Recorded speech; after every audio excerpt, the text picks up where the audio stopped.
Hey everybody, welcome to episode 5 of the Oriental Mark II build. And at the end of the last episode, when the camera ran out of memory, I was in the process of gluing up the scroll work here.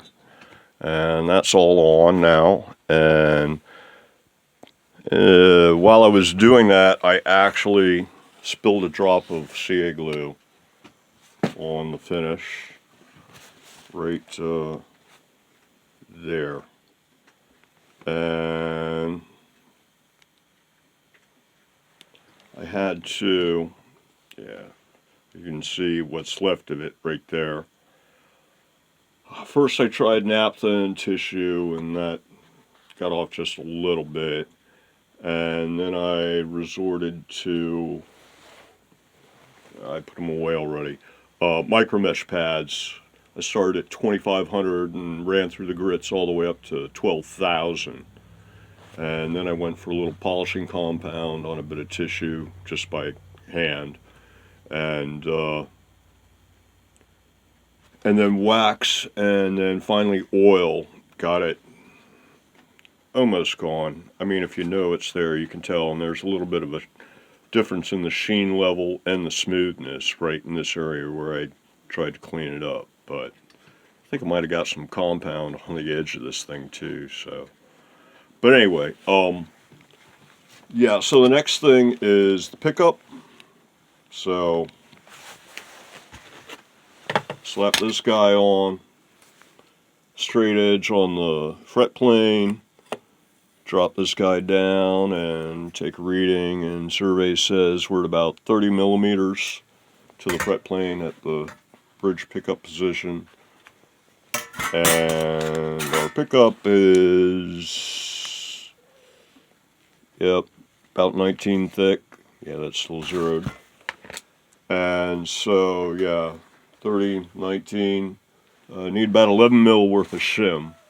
So it looks like it's time to play with the mini table saw.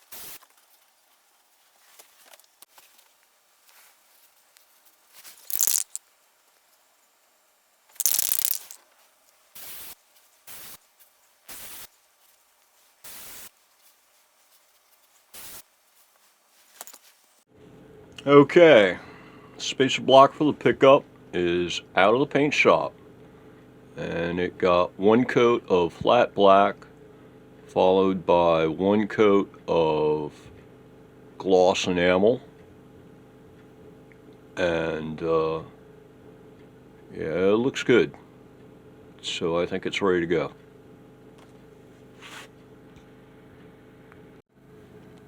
Okay, I decided that the wisest thing to do would be to go ahead and get all the strings on and get it up close to tuning tension, just to see exactly where I was at with this neck shim and the bridge height adjustment. As you can see, the bridge height adjustment is a little on the high side at the moment.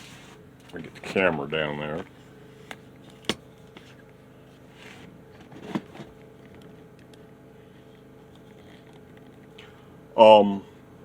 I haven't actually tuned it up. I just kind of tighten them up by feel, and they're close. They're probably flat still. And as far as the action goes, I just set it by feel, adjusting the bridge here, and haven't measured that yet, but it felt pretty good, and it looks pretty close, so yeah, it might be a little high. But as you can see here, bridge adjustment is way high. So this is not glued in or anything, this shim here. So I'm just going to loosen up the strings and loosen up the neck screws and slip it out and give it a little sanding and slip it back in and tighten everything all back up again. And as I remove material from the bottom of this, I'll be able to lower this back down some. So I'm gonna fiddle away at that for a while. And I don't think you need to see it, but I'll be back once I've got this neck shim dialed in. And then I'll go ahead and then I know exactly where I want to be at, both, you know, this way and everything, and then I can get the pickup on. Okay, got it all straightened out. Sanded about 1 mil off of the neck shim, and I took about 1/2 mil off of the base side of the bridge, and the adjustment on the bridge is now looking, let me get some light. Adjustment on the bridge is now looking pretty good. It's up about 1.5 mil on the treble side, and it's all the way down on the base side. And the action is about 1.5 at 24th, and the fretboard is flat. So that should take care of it acoustically. Now I've got a pretty accurate positioning of the strings for setting the pickup height. And let's see how we look here.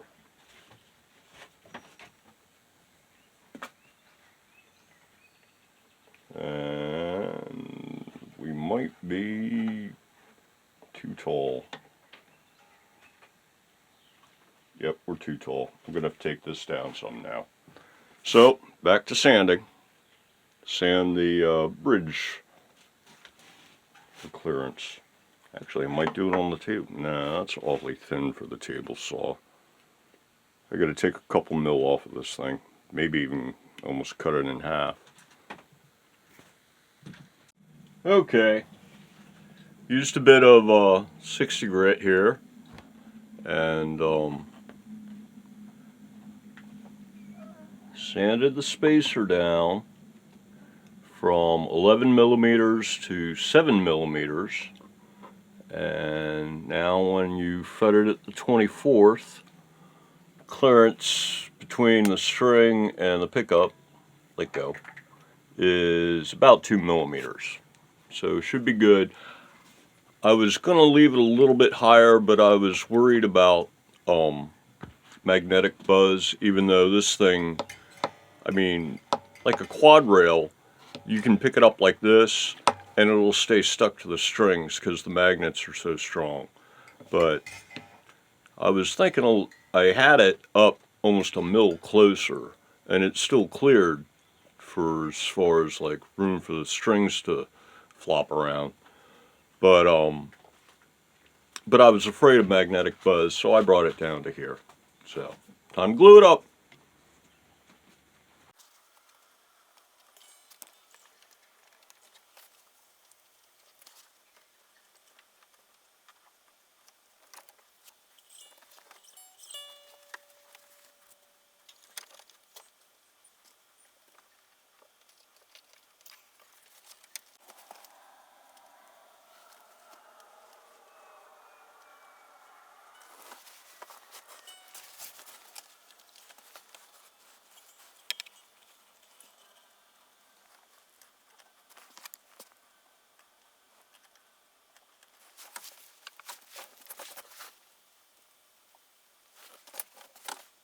So, it's time for the swing bar, and this is going to be interesting because this body is wider than what I normally deal with for these swing bar type guitars, and so the normal setup doesn't really work for it. What it is that the normal swing bar type guitar, the body's about as wide as the bridge, and so it would only come down to here, and your leg cutout would come all the way up to here. Since this thing has these wings on the back end, the leg cutout is moved further away from the strings down here, which moves the whole guitar this way, too close to the player when you're seated. It sticks it so that if you've got your hand on the bridge and you do that, then let's see, what is it? What does it do? At 25 degrees, there you go. The wide guitar body moves the guitar up, which moves this thing way up. And it's not so bad at this end, but at this end it's way up there. And so 25 degrees is too much. So what I'm going to do, this position here seems okay. The normal position where you're back at an angle, which puts the bridge right here, that seems okay. But at 25 degrees, I would actually have to slide that all the way up to, so that the leg cutout was more or less at the middle pickup position, like a standard guitar, which means that your right leg would be here, and you'd have to move your hand back here, like on a regular guitar, if you wanted to do semi-palm mute. So what I think I'm going to do is I'm going to go ahead and attach the bar at this position back here, and then I've got to work out shallower angles for the seated position. And if it might be, I think you can do a shallow angle. I think the seated position, the normal seated position angle is almost classical. So I think it, like maybe around 30 degrees might give you a classical kind of a position for it, and somewhere around 15 degrees works out to be a comfortable seated position, whereas normally it's 45 and 25 degrees for those positions. So custom positions for the swing bar. And I'm going to put the swing bar on because once it's on, it'll allow me to sit down, figure out what's comfortable, and then I've got the swing bar there from which I can either mark things out or take measurements instead of just like guessing what angle I'm holding the guitar at. So that's the plan.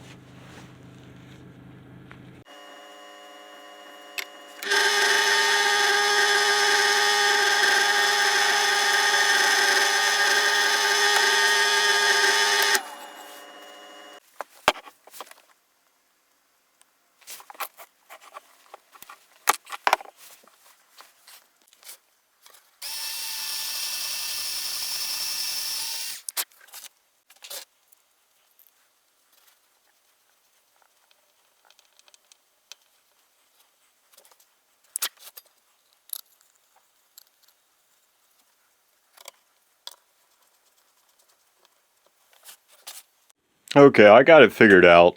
Basically, all the normal angles that this thing would go at, all the classical and the seated position, they shift 10 degrees that way. And for the strap position, because the body is wider, it actually shifts 15 degrees this way. So instead of being 45, 25, and then 15 this way, it works out to be 35, 15, and 30 degrees that way for the strap. So now I need to bring this guy down to like 35 and work out where a standoff post goes, and cut a standoff post and attach it, and then start drilling some holes across the back here, and then take it all apart and send it off to the paint shop.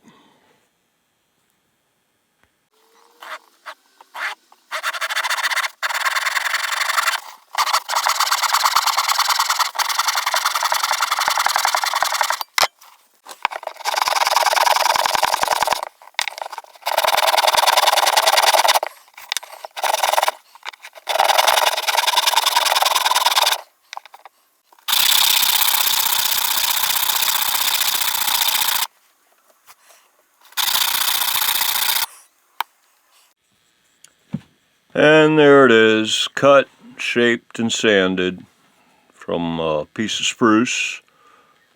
One standoff block for the sway bar. And now I can drill it.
Okay, looks like the swing bar is done and ready to go into the paint shop.